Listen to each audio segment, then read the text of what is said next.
Very good morning, everyone.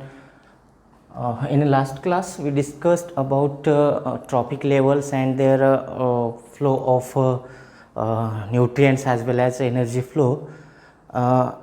In this lecture, we learn about how the actual energy flow from one trophic level to another. Before that, we learn about food chain and energy flow. uh, Basically we detail basically we describe the energy flow in case of energy pyramid now, but energy flow and food chain are the relates with each other. How?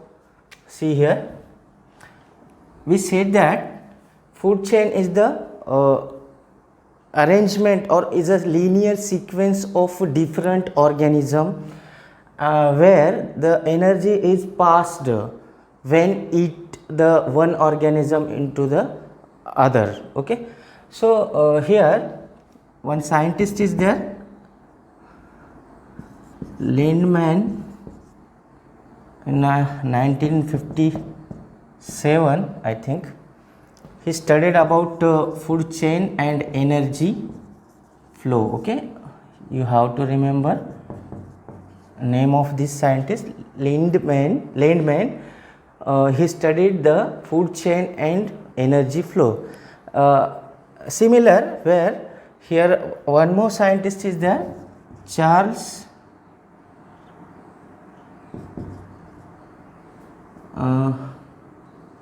Hilton. Okay, Charles Hilton, I think 1927 something is there. Yes, and his work on 42. He studied about the energy pyramid. Okay, he studied about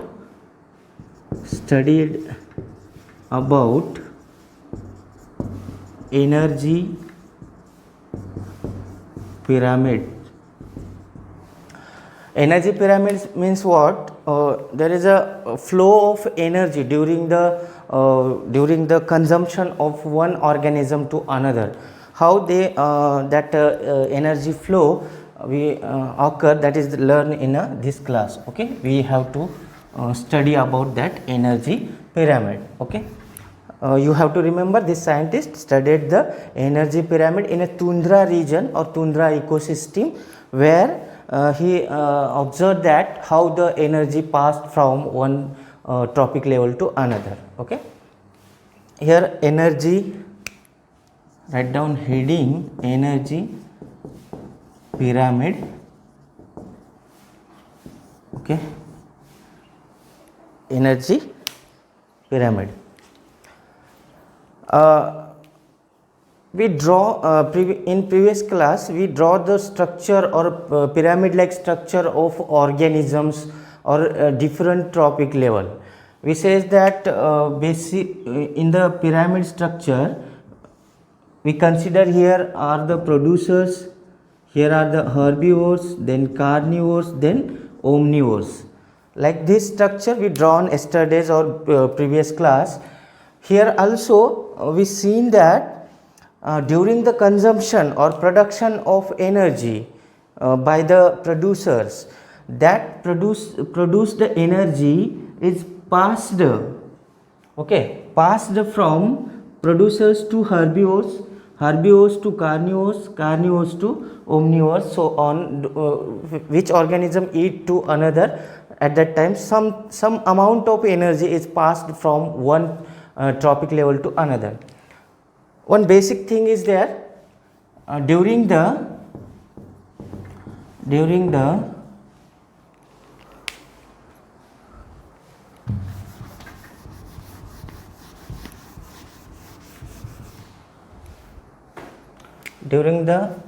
flow of energy, we can say during the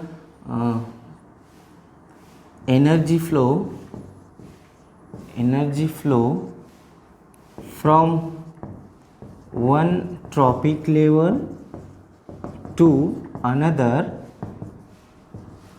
only 10% energy is passed, not 100%. Okay, काय म्हणतोय आपण, फक्त 10%च energy pass होईल from one trophic level to another. Suppose करा we have pyramid of aquatic ecosystem or any grassland or any forest ecosystem. त्याच्यामध्ये आपण सांगतोय की here are the producers. जर ही aquatic ecosystem असते, एनर्जी पिरामिड पाहतोय, एनर्जी पिरामिड म्हणजे एनर्जी बद्दलच बोलणार आपण. जर पिरामिड ऑफ नंबर बोलला असता तर पिरामिड ऑफ नंबरमध्ये आपण ऑर्गॅनिझम्सचा नंबर बोललं असतं. आणि जर आपण पिरामिड ऑफ मास जर म्हटलं असतं तर त्यांच्यामध्ये बायोमास किती स्टोर्ड आहे सगळ्यांमध्ये, तर ते पाहिलं असतं. बट हिअर प्रोड्युसर्स ही आहे अक्वाटिक, सपोज करा अक्वाटिक इकोसिस्टीम असेल, अक्वाटिक एनर्जी पिरामिड असं करू आपण heading, energy pyramid. Okay, aquatic energy pyramid पाहतोय. प्रोड्युसर्स म्हणजे पाण्यातले कोणते प्रोड्युसर्स असतील त्यांना आपण नाव दिलं होतं. कुठलं नाव दिलं होतं? फायटोप्लॅन्क्टॉन्स. काय देणार आपण? फायटोप्लॅन्क्टॉन. ओके, थोडंसं आपण मोठं करू याला.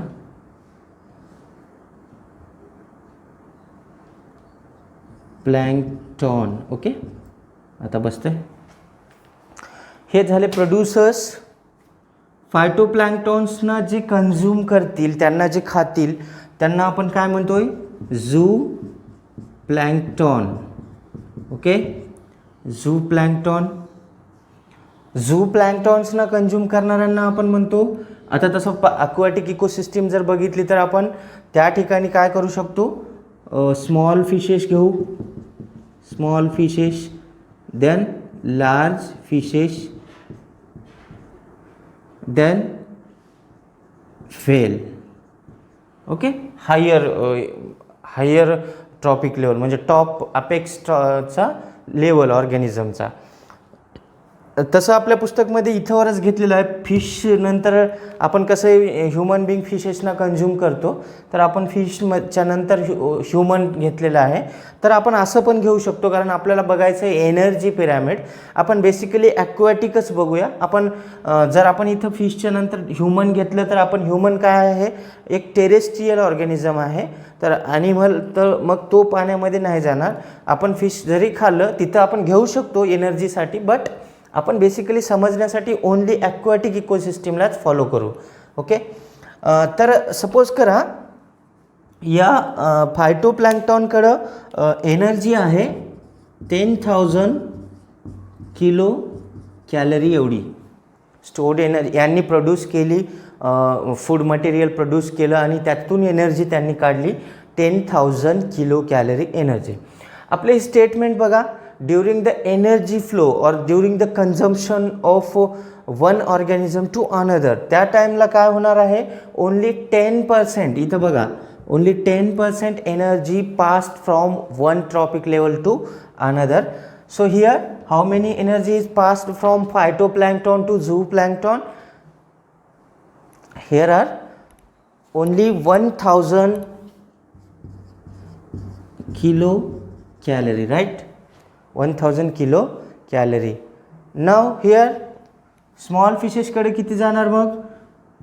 100 किलो कॅलरी पास होती energy from phytoplanktons to whale. Okay, here 10% energy. Okay, 100चा 10%. इथं याचा 10 आपण या ठिकाणी घेणार 1 किलो कॅलरी, राईट? तर अशा प्रकारचं आपल्याला या ठिकाणी 10% एनर्जी जी आहे पास होताना दिसणार आहे प्रत्येक ट्रॉपिक लेवलला. आपण इथं हे सांगतोय की इथं एनर्जी पास होत आहे किती ते पण only 10%. But during this process also pass one another component that is the न्यूट्रियंट्सचं पण फ्लो होत आहे या ठिकाणी. पण याच्यामध्ये आपण बघतो की न्यूट्रियंटचा अर्थ आहे त्यांची बॉडी, त्यांचं जे कंझ्युम केलेला पूर्णचं पूर्ण. सपोज करा यांनी एखादी फायटोप्लॅन्क्टॉन खाल्ली, इथे एखादी आल्गी आहे. आता हे स्मॉल फिशेस असं थोडीच करणार की याच्यातून पहिल्यांदा एनर्जी बाहेर काढतील, त्याच्यानंतर मग ह्याला एनर्जीला खातील, असं नाही करणार. हे काय करणार, कंप्लीट ऑर्गॅनिझमला खाऊन टाकतील, राईट. असं केल्यानंतर काय होतं की यांच्यामध्ये एनर्जी तर 10% पास होईल, पण काय होणार, यांची बॉडी देखील त्यांच्या बॉडीमध्ये त्यांच्या डायजेस्टिव्ह ट्रॅक्टमध्ये जाणार आहे. तर मग इथं न्यूट्रियंट्स देखील पास होत आहेत. बट आता या ठिकाणी एक कन्सेप्ट आपल्याला समजली पाहिजे की इथं काय बघतो, एनर्जी चालली, राईट. इथंवर आली 10% एनर्जी आलेली आहे आणि सोबतच न्यूट्रियंट्स पण पास होत आहेत. आता आपण बघतोय की न्यूट्रियंट्सचं जर असेल यांच्यामध्ये जेवढं काही न्यूट्रियंट होतं, समजा इथं आलं, व्हेलकडं आलं, जेव्हा व्हेलची डेथ होईल, कशाची, व्हेलची, याची डेथ झाल्यानंतर काय होतं, याची बॉडी डिकम्पोज होणार. याची बॉडी डिकम्पोज होणार. डिकम्पोज होणं म्हणजेच काय, यातले जे न्यूट्रियंट्स आहेत, सपोज करा त्याच्याकडं आहे कॅल्शियम आहे, त्याच्याकडं आहे सोडियम आहे, त्याच्याकडं असेल कार्बन असेल, त्याच्याकडले सगळेच्या सगळे जे काही असतील, सपोज करा त्याच्याकडं कॅल्शियम असेल, ओके, हे सगळ्याच्या सगळे मिनरल्स, न्यूट्रियंट्स कुठं जातील, मग हे मिक्स होतील, मिक्स्ड विथ सॉईल, राईट. आपण हे या ठिकाणी व्हेलचं एक्झाम्पल घेतोय, पण हे ॲक्च्युली सगळ्याच ऑर्गॅनिझमसोबत असंच होतं. जे टॉप कंझ्युमर असतात, अपेक्स कंझ्युमर, तिथं गेल्यानंतर त्यांची जेव्हा बॉडी डाय होईल, डेथ होईल, तेव्हा त्यांचं डिकम्पोजिशन होऊन त्यांचे जे न्यूट्रियंट्स आहेत, ह्याला आपण न्यूट्रियंट्स म्हणू, न्यूट्रियंट्स इथं मिक्स होतील. आता ह्या न्यूट्रियंट्सचं परत युटिलायझेशन होतं. युटिलाइज्ड बाय, इथं आपण लिहू युटिलाइज्ड बाय प्लांट्स, राईट. यांना ॲब्झॉर्ब केलं जातं, ॲब्झॉर्प्शन होतं, याच्यातून अजून एक न्यूट्रियंट बाहेर पडतो, म्हणजे गॅसेस फॉर्ममध्ये जातो, दॅट इज द CO2. CO2ला पण प्लांट्स काय करतील, ॲब्झॉर्ब करतील. आणि हे प्लांट्स जेव्हा फोटोसिंथेसिस करतील, म्हणजेच काय, दुसरं एक ऑर्गॅनिझम आहे जो फूड प्रोड्यूस करतो, परत ही रिसायकल व्हायला, परत तोच पाथ फॉलो केला जाईल. आणि मग काय होतं या ठिकाणी, परत तो ऑर्गॅनिझम डेथ होणार, परत त्यांचे न्यूट्रियंट सॉईलमध्ये मिक्स होतील, परत प्लांट्स प्रोड्यूस करतील, त्यांचा वापर करून एनर्जी, परत तेच होणार. म्हणजे न्यूट्रियंटचा फ्लो कसा होतोय, एक सांगितलं तर आपण सिम्पली सायक्लिकल आहे, राईट. सायक्लिकल आहे. बट एनर्जी आपल्याला तसं दिसत नाही. एनर्जी काय होती, इथून आली, इथवर या ऑर्गॅनिझमपर्यंत आलं की संपलं, त्याचं पुन्हा रिसायकलिंग होत नाही, एनर्जीचंच रिसायकलिंग होत नाही. म्हणून फ्लो ऑफ एनर्जी, या पॉईंटला लक्ष द्यायचं, flow of energy is one way, always one way म्हणता येतं, only one way. One way असतं, एकच डायरेक्शननं एनर्जी फ्लो होती. बट सायक्लिकल फ्लो कोणाचं होतं, तर न्यूट्रियंट्सचं होतं. ओके, या दोन गोष्टी आपल्याला समजल्या पाहिजेत. हा फ्लो चार्ट जो आहे, हा एनर्जी पिरॅमिड जो आहे, आपण ॲक्वाटिक घेतलं, अशा आपण कुठल्याही काढू शकतो. सपोज करा आपण ग्रासलँड इकोसिस्टीमचा पण काढू शकतो. लाईक आपण एक ड्रॉ करूया ग्रासलँडचा पण.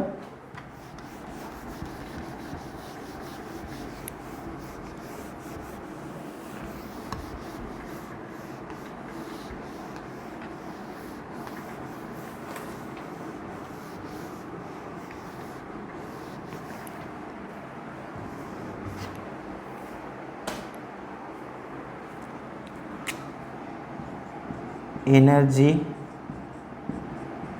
pyramid of grassland ecosystem. Okay, energy pyramid of grassland ecosystem. आता याच्यामध्ये परत पिरॅमिड लाईक स्ट्रक्चर. आपण हे पिरॅमिड लाईक स्ट्रक्चर का काढतोय? कारण आपल्याकडे माहिती आहे एनर्जी जी आहे ती सगळ्यात कमी कोणाकडे आहे तर इथं आहे, म्हणून याला आपण कमी दाखवलं. त्या एनर्जीच्या बेसवरती हे स्ट्रक्चर जे बनतं that is the pyramid like structure. असं नाही की आपण त्याला सुरुवातीलाच पिरॅमिडसारखं दाखवलं, आपल्याला माहिती नसतं की काय होणार आहे. केव्हा माहिती झालं? एकदाचं जेव्हा आपण स्टडी केली, या चार्ल्स एल्टननं जेव्हा स्टडी केली की त्यांना दिसून आलं की एनर्जी पास होत असते from one trophic level to another, तर तेव्हा दिसून आलं की काही प्रमाणामध्ये काही पर्सेंटमध्ये एनर्जी पास होते from one trophic level to another. तर त्या ठिकाणी हे सगळं आपल्याला पिरॅमिड लाईक स्ट्रक्चर सापडतोय.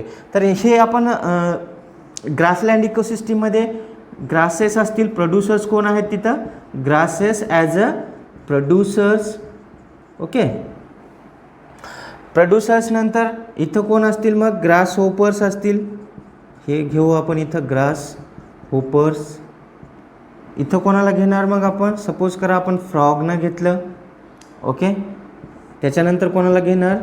स्नेकला घेणार. त्याच्यानंतर कोणाला घेणार? इथं घेऊया आपण टॉप कंझ्युमर त्यांचा ईगल. राईट, तर हे झालं. परत तेच सपोज करा इथं आहे 10,000 kilo calorie energy, kilo calorie CAL. Okay, यांच्याकडं. मग इथं किती जाणार? 1000 किलो कॅलरी. इथं किती जाईल? 100 किलो कॅलरी. इथं किती जाईल? 10 किलो कॅलरी. आणि इथं किती जाईल? 1 किलो कॅलरी. एवढी एनर्जीज पास होत राहील in a one direction like this. Okay, ती रिटर्न येणार नाही. एनर्जी कधीच रिटर्न येत नाही. हां, न्यूट्रिएंट्सचं मात्र रिसायकलिंग होतं. जेव्हा वरचा टॉप कंझ्युमर असेल किंवा यांच्यामध्ये कोणाची डेथ झाली असेल तेव्हा त्यांचे न्यूट्रिएंट्स जे आहेत सॉईलमध्ये मिक्सअप होतात. मिक्स झाल्यानंतर मग त्यांची जे न्यूट्रिएंट्स सॉईलमध्ये गेल्या, काही ॲटमॉस्फिअरमध्ये CO2 गेला, नायट्रोजन सॉईलमध्ये गेला, तर प्लांट काय करतील? त्यांना परत युटिलाइज करतील आणि परत फूड प्रोड्यूस करतील. म्हणजे हे कंटिन्युअसली सायक्लिक मॅनरने चालू असतं. तर so this is the energy of pyramid or energy pyramid. Okay, आपण पुढचा जो बायो केमिकल सायकलचा जो पार्ट आहे त्यामध्ये आपण बघणारच आहोत की न्यूट्रिएंट्स कशा पद्धतीने रिसायकल केल्या जातात. ओके, तर इथंवर तुम्हाला आजचा व्हिडिओ असेल. उद्याच्या व्हिडिओमध्ये आपण ते बायो केमिकल सायकलबद्दल बोलूया. Okay, thank you.